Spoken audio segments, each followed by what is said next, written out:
யாகசாலைன்னு பேர் இருக்கு.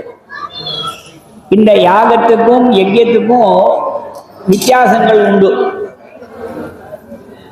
யூபஸ்தம்பம்னு ஒரு ஸ்தம்பம் ஒன்று வைப்பா. இந்த கலசம் வச்சிருக்கிற மாதிரி அந்த கோவில்லாம் கொடி கம்பம்னு வைப்பா பாருங்க. அதே மாதிரி யாகசாலையினுடைய உள்ள வரும்போது அந்த யூபஸ்தம்பமானது இருக்கும். அதுல இருந்து சுற்றி ஹோம குண்டங்கள் தான் இருக்கும். நீங்க கும்பாபிஷேகத்தில் பார்த்துருக்கு, 5 குண்டம், பஞ்ச குண்டபக்ஷம் 5 குண்டம் போட்டிருப்பா. அதுக்கப்புறம் 9 குண்டம் போட்டிருப்பா. இங்கே சிவாகமம் முடிச்சவாள்லாம் நிறைய பேர் இருக்கா. நான் வாழல ஏதாவது கொஞ்சம் முன்ன பின்ன சொல்லுவானோ அவன் சரியா சொல்லணும். கடைசி பட்சமா என்னன்னு கேட்டெல்லாம் 36 குண்டம் போடுறா. அதுக்கு மேல போனோம்னா ஒரு 108 குண்டம் போட்டு ஹோமம்னார். அப்பதான் நான் கொஞ்சம் முழிச்சுட்டேன். இந்த குண்டம்னா எவ்வளவு போடணும், எதுக்காக போடணும், இதெல்லாம் என்ன நம்ம மாடல தோணும்படி ஒருத்தர் 1000 குண்டம் போடுறேன்னு வடக்க ஹரித்வாரில் ஒருத்தர் போட்டாரு. வீணடான்னு போட்டா அதுக்கப்புறமா லட்சமும் போட ஆரம்பிச்சுடுவேன். இதெல்லாம் ஒரு கட்டுவானத்துக்கு வரணுமா வேண்டாமா அப்படிங்கிற ஒரு முடிவாகி அதன் பிறகு குண்ட மண்டப சித்தின்னு ஒரு புஸ்தகம். குண்டம்னா குண்டம், மண்டபம்னா மண்டபம். அந்த குண்ட மண்டப சித்தின்னு அதுக்கு ஒரு பேர் வச்சு அந்த புஸ்தகத்துக்கு. அது ஓலைச்சவுடியில் தான் இருந்தது. அதுக்கப்புறமா காசியில சௌக்கம்பா அப்படிங்கிற ஒரு பிரஸ்ஸில் அதை பிரிண்ட் ஆக்கினா. அதை 1981 அந்த புஸ்தகத்தை வாங்கி ஆராய்ச்சி பண்ணி பல வித்வான்களோட கலந்து பேசி உரையாடி எப்படி பண்ணணும் ஏது பண்ணணும் அப்படிங்கிறதெல்லாம் விசாரிக்கிற காலத்தில் 64 வகையான குண்டங்கள் தான் அதில் போட்டிருக்கு. 64 வகையான குண்டங்கள்னு சொன்னால் ஒவ்வொரு குண்டத்துக்கும் ஒவ்வொரு பரிணாமம் இருக்கும். இப்போ இந்த இடத்துல நீங்கள் பார்த்தீங்கன்னா அது வர்த்துலாகாரமான ஒரு ஹோமகுண்டம். இது நீங்கள் வர்த்துலாகாரமாக போடணும், ரவுண்டாக குண்டம் போடணும். மாரியம்மனுக்கு இதே மாதிரி போட்டு அடியில் பத்மம் வரைஞ்சிருப்பான். பத்ம குண்டம்னு பேர். அது பத்ம குண்டத்துக்கு 4 தளம் இருக்கிறது இருக்கு, 8 தளம் இருக்கிறது இருக்கு, 16 தளம் இருக்கிறது இருக்கு, 32 தளம் இருக்கிறது இருக்கு, 64 தளம் இருக்கிறது இருக்கு, 100 தளம் இருக்கிறது இருக்கு, 1000 தளம் இருக்கிறது. தளம்னு சொன்னா தெரியும். தாமரப்பூவில் ஒரு இடம் எடுத்துக்கிட்டேன்னா அதுக்கு பேர் தான் தளம்னு பேர். அதுலேயே என்ன சொல்றாருன்னு கேட்டால் 100 தளம் உள்ளத்துக்கு என்ன பேரு, 1000 தளம் உள்ளத்துக்கு என்ன பேரு அப்படின்னு அதையும் சொல்றார். இப்ப இதெல்லாம் தமிழாக்கமா பண்ணணும்னா பண்ணலாம், பண்ண முடியாதுங்கிறது ஒண்ணும் இல்லை. இந்த 3 பாஷை தெரிஞ்சவா இருக்கணும். நான் என்னமோ 3 பாஷையும் சொன்னோனையோ முன்மொழிக்குள்ளே நான் ஏதோ கொண்டு வரேன்னு நினைச்சுடாதோ, அது வேண்டாம். அதுக்கு நான் வரல. இப்போ இங்கே நம்மளுடைய முன்னோர்கள் என்ன பண்ணினான்னு கேட்டாக்க, நம்ம தேசம் இருக்க இது 56 தேசங்கள் கொண்டது நம்மளுடைய தேசம். வேர்ல்டு தூரம் இது மகாசங்கல்பம் ஆவணி ஆவட்டனைக்கு சொல்லுவா.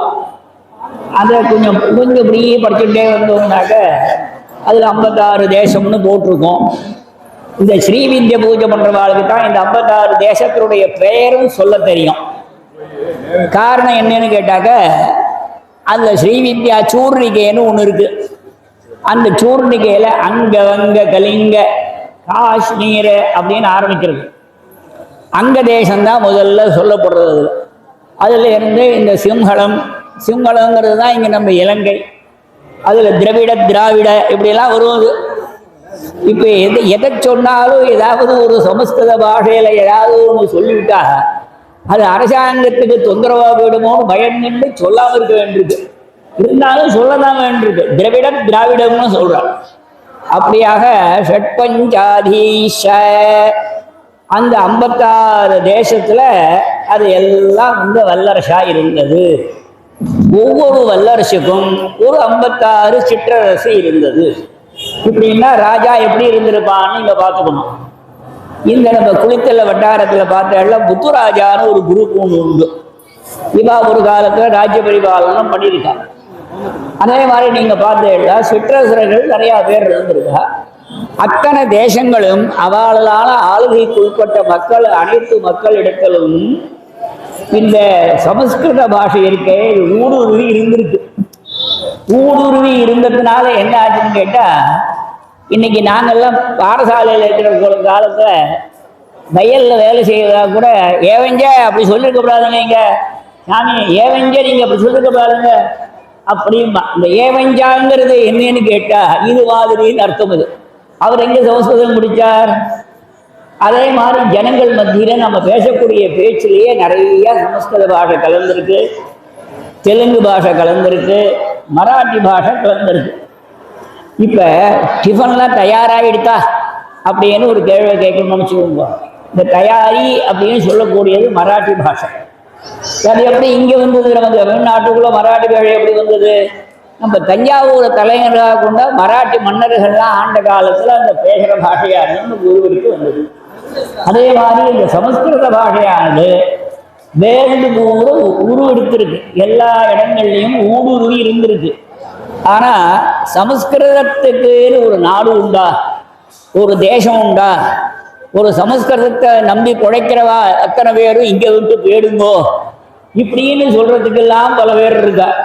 நாங்க எங்கேயா போவோம், ஒவ்வொருத்தருக்கும் ஒவ்வொரு தொழில் விதிச்சா மாதிரி எங்களுக்கு இதே மாதிரி இந்த வெய்ய காலத்துல எல்லாம் அவாவா 2 ஏசி 3 ஏசி ஒரு ஃபேனு ஒரு கூலர் ஜூஸை குடிச்சுட்டு ஜிலு ஜிலுன்னு இருக்கும்போது நாங்கள் மட்டும் எதுக்கியா இவ்வளவு தூரம் குருகுலத்தில் கஷ்டப்பட்டு இந்த காலத்தால் 6 மணின்னா 6 மணிக்கு உடனே வந்து இந்த ட்ரில் மாஸ்டரை வேலை பார்க்க வேண்டியவர் தான் எங்கள் செந்தில். அவர் வேதம் சொல்லுவார், மந்திரம் சொல்லுவார். ட்ரில் மாஸ்டர் வேலை வாங்குறதுல அவரை மாதிரி முடியாது. ஒரு 1000 பேர் கொடுத்தாலும் 1000 பேருக்கு வேலை கொடுத்துருவாரு. அந்த 1000 பேர் வரலைன்னா அந்த 999 வேலையை அவரே செஞ்சுடுவார். 1000வது மனுஷனா இருந்து அப்பேற்பட்ட மனுஷன் நமக்கு கிடைச்சிருக்க. இப்ப வந்து எங்களுக்கு மாத்திரம் எதுக்கு இந்த மாதிரி கட்டப்படணும்னாக இது நாங்க எங்களுக்காக ஒரு விவசாயி அவன் குடும்பத்துக்காக மட்டுமா விவசாயம் பண்றார்? ஒரு துணி நெய்யக்கூடியவர் அவர் குடும்பத்துக்கு மட்டுமா நெசவு தொழில் பண்றார்? அதே மாதிரி ஒரு மார்க்கெட்ல வச்சு வியாபாரம் பண்ணக்கூடியவா ராப்பகலா எந்தெந்த பொருள் எங்க கிடைக்குமோ அங்கேருந்து இங்க கொண்டு வந்து இதை எல்லா ஜனங்களுக்கும் கொடுக்குற மாதிரி நாங்க மந்திரம் நீங்க சொல்லாட்டாலும் கூட நாங்க சொல்ற மந்திரத்தை நீங்க கேட்டேன்னா உங்களுக்கு சொன்ன பலனும் உண்டு, கேட்ட பலனும் உண்டுன்னு சாஸ்திரங்கள் சொல்லப்படுறது. சரி, இந்த மாரியம்மனுக்கு எனக்கும் ஒரு பெரிய தொடர்பு இருக்கு. இந்த மாரியம்மனுடைய பாலாலயம் நான் தான் முன்னின்று நடத்தி வச்சேன்.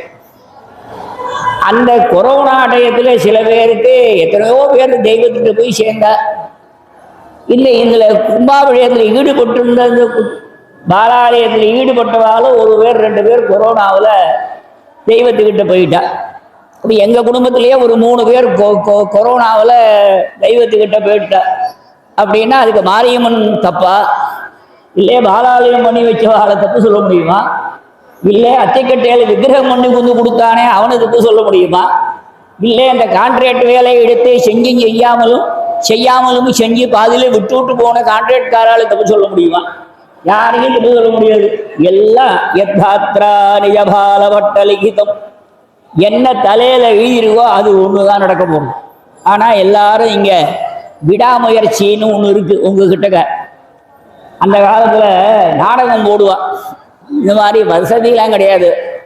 இப்ப செல்லு இங்க என்ன நடக்கிறதோ இந்த நேர அமெரிக்காவுக்கு போறது, அமெரிக்காவில் நடக்கிறது இங்க வருது. அப்பெல்லாம் ஒரு டெலிஃபோன் வச்சிருந்தாலே ஊர்ல பெரிய பணக்காரம், ஒரு ரேடியோ இருந்தாலே ஊர்ல ரொம்ப பெரிய பணக்காரன். அந்த மாதிரி இருந்த காலத்துல என்ன சொல்லுவா, அடாது மழை பெய்தாலும் விடாது நாடகம் நடத்தப்படும்பா. ஏன்னா அவனுக்கு இந்த நாடகம் நடத்தி நம்ம போய் 10 பைசா 5 பைசா கொடுத்தா தான் அவனுக்கு ஜீவனோபாயம். இன்னைக்கு அந்த மாதிரி இல்லாம இங்க கூடிய மக்கள் இந்த மாரியம்மன் மேல ரொம்ப அபார பக்தி உடையவர்கள். இது அம்பில் இருக்கக்கூடிய மாரியம்மன், சமயபுரத்தில் இருக்கக்கூடிய ஒரு மாரியம்மன், இங்க இருக்கக்கூடிய குளித்தலையில பூபால சமுத்திரத்துல வீட்டில் இருக்கக்கூடிய ஒரு மாரியம்மன். இந்த மாரியம்மன் 3 பேரும் சகோதரிகள்னு சொல்லி புராணங்கள்ல சொல்லப்படுறது. மாரின்னு பேரு. சித்திர பிரமரபாணிசா மகாமாரீதி கீயத்தே. இந்த சண்டி ஹோமமானது யாருனால பண்ணணும்னு கேட்டார்னா ராஜாக்கள்னால தான் பண்ண முடியும்னார். சரி, இன்னைக்கு தான் ராஜாக்களே இல்லையே. சுதந்திரம் வாங்கினதுக்கு அப்புறமா எவ்வளோ ராஜதானி இருந்தது, சுதந்திரத்துக்கு அப்புறம் ராஜதானியெல்லாம் எப்படி போச்சு அப்படிங்கிறத பார்த்தோம்னா தென்னூர், நம்ம தென்னூர், திருச்சி தென்னூரை தலைநகராக கொண்டு கூட ஒரு ராஜதானி இயங்கினதாக சொல்லப்படுறது. புதுக்கோட்டை ராஜதானி நானே பார்த்துருக்கேன், எனக்கு தெரியும். வேலூரில் பொம்மன் ராஜதானி, இந்த மாதிரி பல ராஜதானிகள் இருந்தது. இது எல்லாமே எல்லாம் தமிழ்நாடு கவர்மெண்ட்ஸ் அது மாநில வாரியாக பிரித்ததுனால ஸ்டேட்டு அந்தந்த கவர்மெண்ட்டு அதை தான் ஆண்டுன்னு இருக்கு. கோவிலுக்கு சொத்து கொடுக்கறதுக்கு தான் கவர்மெண்ட் இருக்குமே தவிர கோவில் சொத்தை அபகரித்து சாப்பிட்றதுக்குன்னு ஒரு கவர்மெண்ட் உண்டு. நம்ம இந்தியாவில் இருக்கிற கவர்மெண்ட்டு தான், எல்லா கவர்மெண்ட்டு தான் தப்பு பண்ணுறது. ஆமாம், அதனால நீங்கள்லாம் என்ன பண்ணணும்னு கேட்டால், கோவிலுக்கு சொத்து கற்று யாரும் எழுதி வைக்காதவங்க. உங்கள் பொண்ணு மாப்பிள்ளை பேரன் பேத்தி அவள்கிட்ட எழுதி வைங்க. 365 நாள் இருக்க ஒரு வருஷத்தில் ஒரு மாதம் என்ன தர்மம் பண்ணுங்க, பாக்கி உள்ள 11 மாதத்தில் உள்ளக்கூடிய வட்டி அதில் ஒப்படைக்கக்கூடிய பணம் காசு எல்லாத்தையும் உங்கள் குடும்பமே அனுபவிக்கட்டும். இதை நான் 40 வருஷமாக சொல்லிட்டு இருக்கேன். இன்றைக்கி மட்டும் நான் சொல்லலை, இதை 40 வருஷமாக சொல்லிட்டு இருக்கேன். அது மாதிரியாக இந்த மாரியம்மன்கிறவ யாரு அப்படின்னு கேட்டால், அந்த பரசுராமர் இருந்த காலத்தில் இந்த புறத்தியாரை ஹிம்சை பண்ணி பார்க்கறது. இப்படி இந்த புறத்தியாரை ஹிம்சை பண்ணி அவள் ஹிம்சையில கட்டப்படும் போது அதில் சந்தோஷிக்கிறது. இப்படி ஒரு குணம். சரி, இதை 4ஆக பிரித்து சொன்னாதான் புரியும்னு சொன்னார். தேவகுணம், மனுஷ குணம், அசுர குணம், ராட்சச குணம்னு குணத்தை பிரித்து விட்டார். இந்த ஜாதகத்தில் பார்த்தேன்னு சொல்லி சொன்னாக்க கணப்பொருத்தம்னு போட்டிருப்பான். 39 27 நட்சத்திரம். ஒரு நட்சத்திரம் தேவகணமாக இருக்கும், 9 நட்சத்திரம். ஒரு 9 மனுஷ கணமாக இருக்கும், ஒரு 9 ராட்சச கணமாக இருக்கும். சரி, இந்த அசுரம் எங்கேருந்து வந்தான் அப்படின்னு கேட்டால் இடையில பூந்துண்டாகும். இந்த அசுரங்கிறப்ப ஒரு குழந்தை இருக்குது அப்படின்னா அந்த குழந்தைக்கு அது போட்டுருக்க ட்ரெஸ்ஸுடைய வேலை அந்த குழந்தைக்கு தெரியாது. மாதா பிதாக்களுடைய தன் விருப்பப்படி அந்த குழந்தைக்கு ஒரு ட்ரெஸ் வாங்கி போடுற, அது நல்லா குளிப்பாட்டி அழகாக ஆகாரம் கொடுத்து அந்த குழந்தையோட விளையாட்டு சாமானை போட்டு அது விளையாடின்னு இருக்கும்போது எட்டியிருந்து பார்த்து ரசிக்கக்கூடிய குணம் இருக்கக்கூடியவன் அது யாருன்னு கேட்டால் அவன் எல்லாரும் மனுஷாக. அந்த 4 பேர் சொல்கிற இடம் 4 பேரும் மனுஷாக. அதுதான் தேவகுணம்னு சொன்னான். குழந்தை விளையாடுறத பார்த்து எட்டியிருந்து ரசிக்கக்கூடிய மனோபாவம் இருக்கக்கூடியவர்கள் தேவர்கள். சரி, என் கண்ணே முத்தே மணியே மாணிக்கமே வைடூரியமே அப்படின்னு கட்டி பிடிச்சி கொஞ்சம் முத்தம் கொடுத்து குழந்தைய சந்தோஷப்படுத்தக்கூடிய குணம் இருக்கக்கூடிய மக்கள் இருக்காளே அவ மனுஷன். சரி, இந்த குழந்தை விளையாடி இருக்கிற பொருளை கொடுங்கிறது, அது சினிங்கி அழக முடியும். அப்புறம் அதை கொடுக்கறது, அந்த அழகை ரசிக்கிறது. இது அசுரகுணம். தேவையில்லாத ஏதோ யார் மேலேயாவது இருக்கக்கூடிய கோபத்தை அந்த குழந்தை மேலே பட்டார் 4 அடி அடிச்சு அது சுருட்டு அழுது அது இருக்கக்கூடிய தன்மையை பார்த்து ரசிக்கக்கூடிய மக்கள் யார் இருக்காளோ அவன் தான் ராட்சச குணம்னு சொல்லி முடிச்சுட்டார். இதை நான் சொல்லலை, வால்மீகி ராமாயணத்தில் சுந்தரகாண்டத்தில் சீதா ஹனுமாரோடு பேசும்போது சொல்லப்பட்ட விஷயம் இது. ஆகவே இந்த 4 குணத்தில் நமக்கு என்ன குணம் வேணும்னா, தேவகுணம் வேணும்னாக்க தேவா பூஜை பண்ணணும். மனுஷ குணம் வேணும்னா மனுஷால் கூட சந்தோஷமாக சௌக்கியமாக இருக்கணும். அப்படி அந்த பரசுராமர் காலத்தில் ரொம்ப நமக்கு அந்த அந்த செந்தில் இருக்கார், செந்தில் சேந்திபுரீஸ்வர சர்மா இருக்கார். அவரை துட்டு துர்கா வந்துடும் சொல்லும் போது ஹித திருஷ்டி அஹித திருஷ்டி பரதிருஷ்டி சர்ப திருஷ்டி சர்வ திருஷ்டி விஷம்னு சொல்லுவார். நமக்கு ஹிதம் பண்ணுற மாதிரி சில பேர் வருவான். சரி, ஹிதம் பண்ணுற மாதிரி வந்துட்டு அஹிதத்தை பண்ணிட்டு போயிடுவா. இப்படி இருக்கக்கூடியது அனுகூலம்னு பண்ணுவா, ஆனால் அது விபரீதமாக போய் முடியும். அந்த மாதிரி கோரா மாரா சோமானு 3 பேரை அனுப்புகிறாவ பரசுராமருடைய காலத்தில், கிருத்த யுகத்தில். அப்போ என்ன பண்ணுவான்னு கேட்டாக்க, நம்ம நல்லது பண்ணியிருக்கோம், செடியெல்லாம் போட்டு வச்சுருக்கோம் வீட்டில், அந்த செடியெல்லாம் பிடிங்கி அடிச்சுட்டு போயிருக்கோம் ராத்திரி, யார் பிடிங்கிருக்கோ தெரியாது. அந்த மாதிரி ஒரு துர்தேவதைகள். அப்படி 3 பேரும் பண்ணிட்டு இருக்கும்போது அம்பாள் இவாளை எப்படி காப்பாற்றுறது அப்படின்னு புரியாமல் ஒரு குழந்தை ரூபமாக வந்து ஒரு மஞ்சள் தண்ணியையும் வேப்பலையையும் கொண்டு வந்து வீட்டில் தெளிச்சு விட்டு போயிட்டான். அந்த வீட்டில் மட்டும் இதெல்லாம் வந்து விபரீதங்கள் எதுவும் நடக்கலை. இப்போ இப்போ இதெல்லாம் இருக்கா, இப்படியெல்லாம் பண்ண முடியுமா அப்படின்னு சொல்லி சொன்னாக்க நிறையா இருக்குது, நிறையா இருக்குது. ஒன்று ரெண்டு இல்லை. இந்த மகாநியாசம்னு ஒன்று சொல்லுவா. இந்த மகாநியாசத்தில் நியாசங்கள்லாம் உடம்பு பூரா தன்னுடைய தேவதையே ஈஸ்வரனாக பாவிச்சுக்கிறது. அது பாவிச்சுன்றதுக்கு அப்புறம் தகா அப்படின்னா இதற்கு பிறகு அப்படின்னு ஒரு வரி. அது தகா பூத பிரேத பிசாஜ பிரம்மராட்சச யக்ஷே யமதூத ஷாகினி டாகினி சர்ப்ப ஸ்வான விருச்சிக தஸ்கராதி உபதிரவாக உபகாதாங்கிற இது 12 பேர் தலைவராக போட்டா. இந்த 12 பேருக்கும் எத்தனை 12 அனுகூலமா இருக்கிறவா, அவளுக்கு அனுகூலமா இருக்கிறவாங்கிறது தெரியாது. அத்தனை பேர் இருக்கா. அத்தனை பேரும் இடைஞ்சல் பண்ணக்கூடியவா தான். அதெல்லாம் இடைஞ்சல்லாம் போகணும்னா என்ன பண்ணணும்னு கேட்டாருன்னா, ஒன்று ஈஸ்வரனை பூஜை ஒண்ணு. மாறன்னு சொன்னாக்க ஈஸ்வரனுக்கு பேர் உண்டு. அப்படி மாறன் பூஜை பண்ணும். மதனோ மன்மதோ மாறா அப்படிங்கிற அந்த மாறன்னு சொல்லக்கூடிய சப்தத்துக்கு சர்வேஸ்வரன் பேரு. அப்படி சர்வேஸ்வரனை பூஜை பண்ண முடியலைன்னு சொன்னால் அதனுடைய சக்தியா இருக்கக்கூடிய மாறிய பூஜை பண்ணு அப்படிங்கிற. இப்போ வந்து இந்த சண்டி ஹோமமானது 6 வருஷம் கழிச்சு நடக்கிறது. அதுக்கு முன்னாடி நடந்தது. இந்த வருஷத்துலேருந்து தொடர்ந்து நடக்கும் அப்படின்னு நான் சொல்லி விடுறேன். நிர்வாகிகள் அதை ஏற்றுண்டு பண்ணுவான். இப்போ ஒரு 3 நாளைக்கு 6 வேளை ஹோமமானது நடக்கிறது. கடைசி பூர்த்தி வெள்ளிக்கிழமை இன்னைக்கு சண்டி ஹோமமானது நடக்கிறது. சரி, சண்டினா என்ன? நம்ம சொல்கிற வேலையை ஒரு குழந்தை செய்யலைன்னா சண்டித்தனம் பண்ணுறீங்கன்னு சொல்கிறோம். அப்படி சொல்லக்கூடாது. அப்படி காரணம் என்னன்னு கேட்டால் சடி கோப்பைன்னு அந்த கிராமவானது சொல்லப்படுறது. இன்னைக்கு ஒரு விதையை நட்டுவிட்டு வந்துடுறோம். 2 நாள் கழித்து பார்த்தா அதுலேருந்து ஒரு 2 இலை வர்றது. 2 இலை வந்து நான் 2 இலை வர்றதுன்னு சொன்னோடனே ஏதோ நான் அப்படிதான் 2 இலை வர்றதுன்னு சொன்னோடனே நான் என்னமோ 2 இலைக்கு ஏதோ சப்போர்ட் பண்ணுறேன் நினைக்க விடக்கூடாது. அது வேற இது வேற. அந்த துளிர் 2 இலை வருது.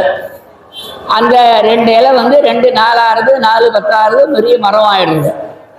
அதே மாதிரி சடி கோப்பை அப்படிங்கிறது கோபம் உள்ள இடத்துல தான் குணம் இருக்கும்னு சொல்லப்படுறது. கோபம் உள்ள இடத்துல தான் குணம் இருக்கும். ஆனால் குணம் உள்ள இடத்துல கோபம் இருந்தே ஆகணுங்கிறது சட்டம் இல்லை. அப்போ அம்பாளுக்கு கோபம் வந்தால் என்ன பண்ணுவோம் அப்படின்னு கேட்டால், இப்போ கண்டிக்கிறதுங்கிறது வேற, தண்டிக்கிறதுங்கிறது வேற. கண்டிக்கிறதுங்கிறது வாயினால சொல்றது. தண்டிக்கிறதுங்கிறது என்னன்னு கேட்டால் அடிப்பேன்னு சொல்லுவா, ஆனால் அடிக்க மாட்டான். அதுவும் வாயினாலேயே சொல்றது. அதே மாதிரி சொல்லும்போது இந்த 700 மந்திரங்களுக்கும் 700 தேவதைகள் தனியாக இருக்கு. அந்த 700 தேவதையெல்லாம் சொல்லி ஹோமங்கள் செஞ்ச பின்பு இந்த கடைசியில் 3 அத்தியாயத்தில் கேட்குறா. அப்போ சொல்லும்போது ரகசியத்ரயம்னு பேர் இருக்கு. அது பிராதானிக ரகசியம். பிரதானமாக இருக்கக்கூடிய மூர்த்திகள் யாரு அப்படிங்கிறது சொல்லப்படுறது. அதுக்குப்பா வைகிருதி ரகசியம்னு சொல்லப்படுறது. அதில் பிரித்து பார்க்கக்கூடிய தேவதைகள் யாரு அப்படின்னு பார்க்கறது. ஒன்று சொல்லணும்னா, நமக்கு கலியுகத்தில் இருக்கக்கூடிய தெய்வங்களுக்கெல்லாம் 2 கையும் இருக்கு, 4 கையும் இருக்கும். பாக்கி தெய்வம்னு சொன்னால் 4 கை இருக்கணும். இப்போ 8 மகாலட்சுமி இருக்கா அப்படின்னு சொன்னாக்க இப்போ எண்ணாங்கு 32 கை இருக்கணும். 8 லட்சுமி ஒரே மாதிரி பார்க்கறதுக்கு. அப்போ 4 8 32 அப்படியும் பார்க்கலாம். எஷ்டி சமஷ்டி அப்படின்னு தேவதையை ஆராதனை பண்ண சொல்கிறா. நமக்கு 2 கை கொடுத்துருக்கா போரும். ஆனால் இன்னும் 2 கை நமக்கு இருக்குது. என்ன இருக்குன்னு நம்ம மறந்து விட்டோம். அதை நமக்கும் 2 கை இருக்குது, 4 கை இருக்குது நமக்கும். என்ன அந்த இன்னும் 2 கை என்ன அப்படின்னா, நம்பிக்கை ஒன்று, எச்சரிக்கை ஒன்று. நாம் நம்பிக்கையாக இருக்கணும். அதே சந்தர்ப்பத்தில் நாம் எச்சரிக்கையாகவும் நாம் இருந்தோம்னா நமக்கும் சதுர்புஜம் இருக்கு அப்படின்னு சொல்கிறார். அதுக்கப்புறமா மூர்த்தி ரகசியம்னு சொல்கிறார். மூர்த்தி ரகசியம்னு சொல்லும்போது ஒரு தெய்வத்தினுடைய ஒரு தேவதைன்னு வந்தாக்க அதுக்கு 5 விதமான சக்திகள் சொல்றார். பிரதான தேவதை, பிரதான சக்தி, அதுக்கப்புறமா அதுக்கு அங்க சக்தி, உபாங்க சக்தி 3 ஆச்சு. அதுக்கப்புறமா மந்திர சக்தி. அப்போ மந்திரத்துக்கும் அந்த விக்கிரகத்துக்கும் இருக்கக்கூடிய தொடர்பு அப்படி அது அப்போ என்னன்னு கேட்டோம்னா, இந்த இடத்துல ஒரு நம்பிக்கை தான் உங்களுக்கு வேணும்னு சொல்கிறேன். ஒரு காலத்தில் ஒரு பையன் ஒரு குருகுலத்தில் போய் சேர்றான். போய் சேரும்போது அந்த வாத்தியார் சொல்கிறார், அவனை பார்த்தா கொஞ்சம் சாதாரணமாக இருக்கான், அதனால் இவனுக்கு ஒன்றும் படிப்பீடுக்கு வராதுன்னு முடிவு பண்ணி அவன் போய் நித்தியம் வந்துட்டு போவான். இதே மாதிரி 1 மாதம் வந்துட்டு போன பையனை கூப்பிட்டு ஒரு நாள் கேட்குற, ஏன்பா இப்படி வந்துட்டு போறியே, எனக்கு ஏதாவது உபதேசம் பண்ணுங்கோ அப்படின்னு. இவர் அவனுக்கிட்ட ஒன்றும் தெரியாதுன்னு முடிவுக்கு வந்துட்டாரு. பாக்கி பையன்கள் சொல்கிற பேச்சை கேட்டுண்டு உனக்கு ஒன்றும் வராது அப்படின்னு சொன்னால் நீங்கள் ஏதோ உபதேசம் பண்ணினாதான் நான் போவேன்னு சொல்கிறாரு. உடனே இவர் என்ன சொன்னார், நீ எங்கேருந்து வரேன்னு கேட்டால் ஒரு பெரிய குன்று, ஒரு மலை இருக்குது, அந்த மலை அடிவாரத்துலேருந்து வரேன்னு சொன்னேன். நீ ஒன்று பண்ணு, நாளைக்கு காத்தால உதயத்தில் போய் அந்த குளத்தில் சாணம் பண்ணி விட்டு அந்த மலையை பார்த்து இங்கே வா, இங்கே வா, அங்கே போ, இங்கே வா, அங்கே போ, இப்படியே சொல்லிட்டே இருன்னா. இப்படியே இவங்க அந்த இயற்கை உபாதைக்கு மட்டும் வெளியில் போவான். ஏதோ ஒரு ஆகாரம் கிடைச்சதே சாப்பிடுவான். இதே மாதிரி உட்கார்ந்து சொல்லிட்டு இருக்க 6 மாதத்துக்கு அப்புறம் கடகடா ஒரு சத்தம் கேட்கறது. கேட்டால் அந்த குன்று இருக்க உருண்ட கல் அது இவங்கிட்ட இங்கே வானோனே வந்துடுறது. அங்கே போ அப்படின்னு சொன்னால் அது அங்கே போகிறது. சிவனுக்கா ரொம்ப சந்தோஷம் தாங்கலை. வர வழியில் என்னென்ன செடிகள், என்னென்ன காய், பழம், பூக்கள் என்னென்ன இருக்கோ எல்லாத்தையும் பறிச்சுக்கிட்டான். எல்லாத்தையும் தூக்கிட்டு சுமக்க முடியாமல் போனால் அந்த வாத்தியாரை பார்த்தா பாடம் சொல்லி கொடுத்துட்டு வீட்டுக்கு கிளம்புறார். அப்படியே நெடுஞ்சாங்கட்டையா நமஸ்காரத்தை பண்ணினான். எனக்கு சித்தி ஆகிடுது, நீங்கள் சொன்ன மந்திரம் எனக்கு சித்தி ஆகிடுது. என்னடா இவனுக்காவது மந்திரமாவது சித்திக்க போகிறதா இப்படின்னு அதை கேட்கும்போது, இல்லை நீங்கள் வாங்குவோம்னா. போய் அங்கே போய் உட்காந்துட்டா அந்த பெரிய உருண்டை கல்லை பார்த்து இங்கே வான்னா அது கிடிக்கடின்னு ஓடி வருது. அங்கே போகணும்னு சொல்கிறான், அங்கே போய் நிற்கிறது. பார்த்தாரவர், நான் தான் தப்பு பண்ணிவிட்டேன், ஒன்று இடத்துல மன உறுதி உங்கள்கிட்ட இருக்கு, நீ ஒன்றும் படிக்கலேன்னு போனாலும் பரவாயில்ல, நம்பிக்கைன்னு ஒன்று இருக்கு. நான் உன்னை ஒரு ஹாஸ்யம் பண்ணுறதுக்காகத்தான் இங்கே வா அங்கே போன்னு சொன்னேன். ஆனால் நீ இவ்வளோ பெரிய ஒரு கல்லையே இங்கே வான்னா அது உடனே ஓடி வருது, அங்கே போனால் அது அங்கே போய் உட்கார்றது, அதனால நீ பாடத்துக்கு வரலாம்னு சொல்லி அவர் அழைச்சிட்டு போய் அவருக்கு தத்துவ உபதேசம் பண்ணி அவன் முக்தி மோட்சத்தை அடைஞ்சு இறைவனோட 2 கலந்தார்னு சித்தர் கதையில் ஒரு கதை இருக்குது.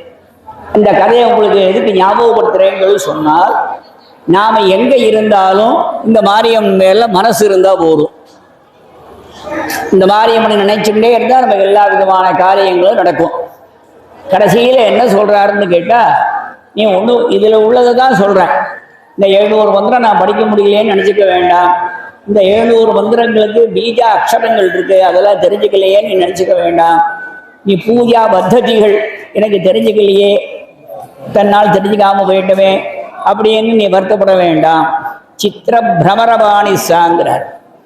எத்தனை விதமான நாமாக்கள் இருந்தாலும் சரி, எத்தனை விதமான பீஜாட்சரம் இருந்தாலும் சரி, கடைசியில் ஒன்று ஞாபகம் வச்சுக்கோ, எல்லா ஜனங்கள்னாலையும் நான் போற்றப்படுறேன்.